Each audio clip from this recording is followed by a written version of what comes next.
I have an incredible honor and a pleasure to introduce Professor Noam Chomsky. And he needs no introduction the way Marx or any other philosophers and scientists of iconic stature would need no introduction. Professor Chomsky? In his magisterial scholarly study, Crusaders and Jihadis, the great late historian William Polk reviewed the 1,000-year war against the mostly Muslim global South. In recent years, the war has escalated in grim and painful ways. The Rohingya people in Myanmar have long suffered harsh repression within their homeland. And since 2015, the crimes have escalated to virtual genocide. Half the population has been brutally expelled. Many others are in concentration camps. The expulsion was accompanied by savage atrocities. The large majority fled to Bangladesh, where they live in refugee camps under miserable conditions, forgotten by the world. Turning elsewhere, Israel has expanded its war against the indigenous Palestinian population. By now, even major human rights organizations condemn Israel as a second apartheid state.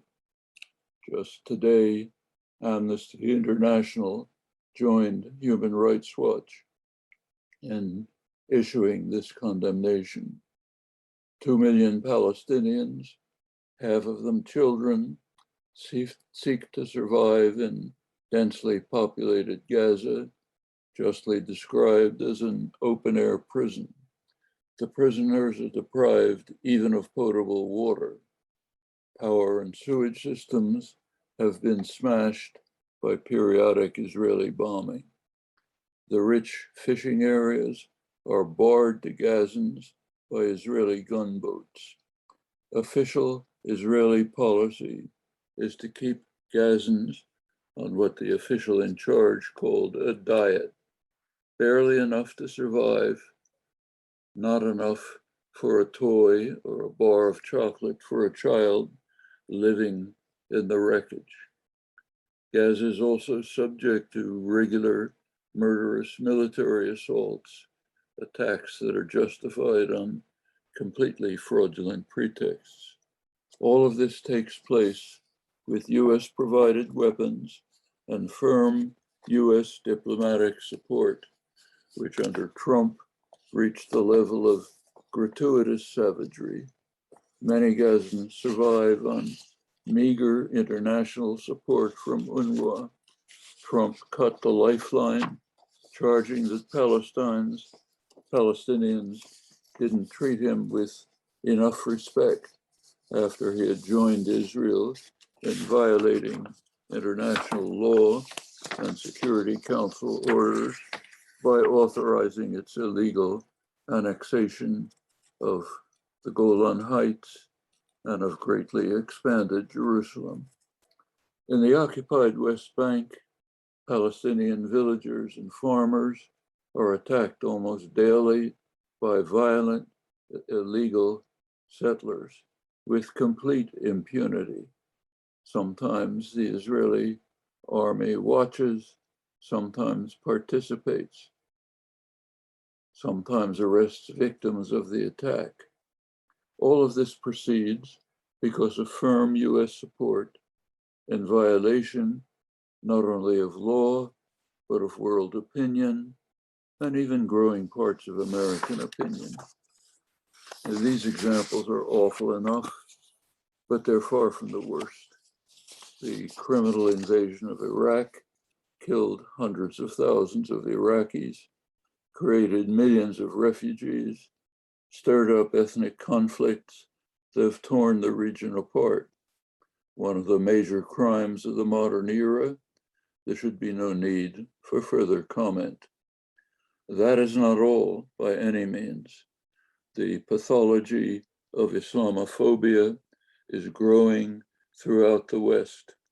It's taking its most lethal form in India, where the Modi government is systematically dismantling Indian secular democracy and turning the country into a Hindu ethnocracy with almost 250 million Muslims becoming a persecuted minority.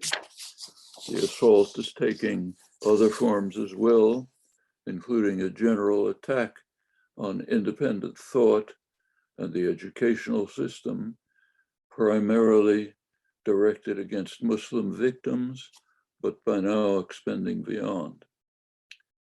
That's apart from India's terrible crimes in Kashmir. Those crimes have a long history. They've been sharply escalated by Modi's right-wing Hindu nationalist regime.